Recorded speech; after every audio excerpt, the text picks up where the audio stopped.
आप सबका स्वागत है मेरी YouTube चैनल में।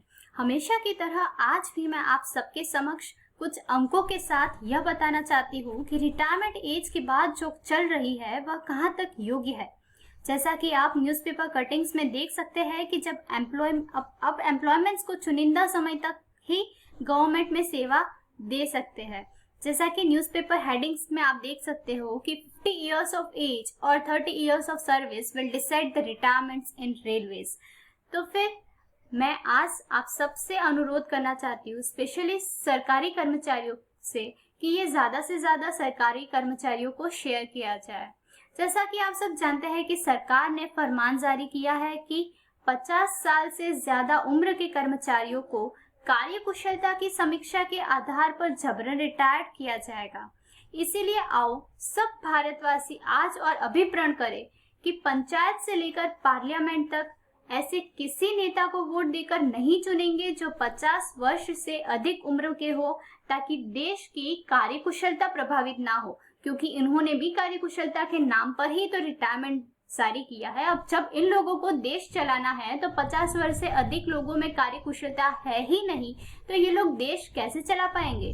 तो मैं आप सबसे अनुरोध करती हूँ कि आप इसे पूरा देखें और ज़्यादा से ज़्यादा शेयर कीजिए। तो इन सभी बातों से मेरा तो यह मानना है कि उपरोक्त कुछ कानून भी अनिवार्य रूप से लागू किए जाए, जैसा कि नेताओं को भी 50 साल की उम्र में रिटायर्ड कर दिया जाए।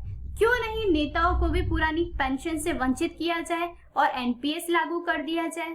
क्यों नहीं नेताओं को विधानसभा सदस्य बनने के लिए स्नातक व लोकसभा सदस्य बनने के लिए परास्नातक होना अनिवार्य किया जाए। क्यों नहीं कानून मंत्री बनने के लिए लॉ की डिग्री अनिवार्य की जाए। स्वास्थ्य मंत्री बनने के लिए आपको एमबीबीएस की डिग्री अनिवार्य कर देनी चाहिए।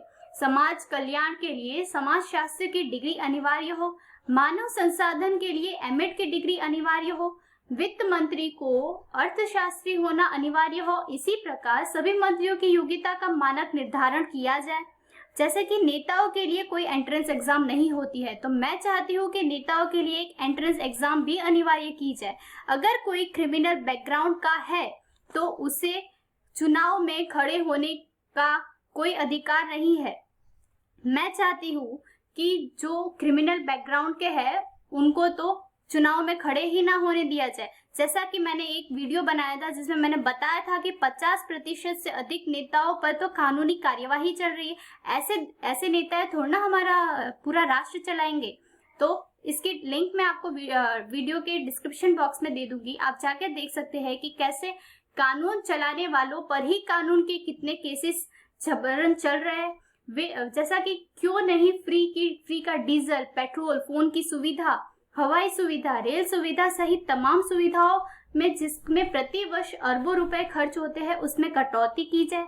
क्यों नहीं सभी नेताओं के खाते सार्वजनिक किए जाए, हमें भी तो पता लगे कितना दबाए बैठे हैं ये सब। क्यों नहीं नेताओं की पुरानी पेंशन, मोटी तनख्वाह, सब्सिडी द्वारा भोजन बंद किया जाए, जिस पर सरकार प्रति वर्ष अरबों रुपए पानी की तरह खर्च कर देती है। क्यों नहीं नेताओं के पद से हटने के बाद फ्री मेडिकल सुविधाएं बंद की जाए, जिस पर देश के करोड़ों रुपए का नुकसान होता है। क्या 50 साल का कर्मचारी बूढ़ा और 50 साल का नेता जवान होता है? यह कौन सा मानक आधार है? नेताओं के पास क्या राहु व केतु वाला अमृत कलश है क्या, जिससे वे 50 की उम्र में भी युवा नेता हो सकते हैं? जब स्वयं की तनख्वाह पर लाखों में बढ़ने लगती है तो सभी पार्टियों के कोई भी नेता विरोध नहीं करता, सभी मिलकर मेज थपथपा देते हैं। क्या देश पर आपकी तनख्वाह की बेतहाशा वृद्धि की अरबों रुपए का भार नहीं पड़ता? गजब की सोच है आप नेताओं की।